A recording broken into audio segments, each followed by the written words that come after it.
Hello दोस्तों, सावरिया mobile channel में आपका स्वागत है। नीचे लाल कलर का बटन है, उसको दबाकर सब्सक्राइब करें, लाइक करें, शेयर करें। तो मेरे पास ये मोबाइल है J5 प्राइम है, गैलेक्सी J5 प्राइम।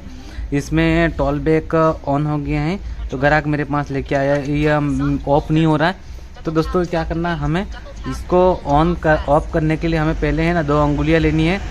दोस्तों 2 अंगुलियों को हमें ऐसा नीचे करना है, फिर हमें जाना है सेटिंग में।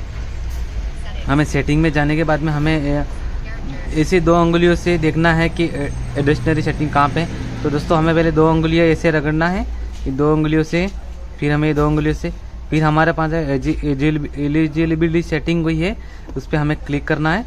दोस्तों मेरे को इंग्लिश नहीं आती है, इस पर हमें क्लिक करना है, 1-2 बार क्लिक करना है। उसके बाद में हमें ऊपर करना है, ऐसे ऐसे ऊपर करना है, हमें ऐसे ऐसे ऊपर करना है। फिर हमारे पास आएगा ये टॉल बैक, तो हमें टॉल बैक पे क्लिक करना है दोस्तों। तो इससे पहले मेरे चैनल को सब्सक्राइब कर लें, लाइक करें, शेयर करें, और प्लीज़ लाइक करना, आपको इससे ही सेटिंग जानने के लिए सही नहीं। तो हमारे पास ये टॉल बैक आ गया, इस पर डबल क्लिक कर दिया, तो हमें यहाँ पे ऑन है, वहाँ में ऑफ करने के लिए डबल क्लिक करना है। फिर हमें यहाँ बता रहा है कि typing off to stop tall back, तो हमें यहाँ पे ओके कर देना है, तो ये हमारा टॉल बैक ऑफ हो जाएगा। तो प्लीज़ पूरे वीडियो में बनने के लिए लाइक करें, शेयर करें, सब्सक्राइब करें दोस्तों।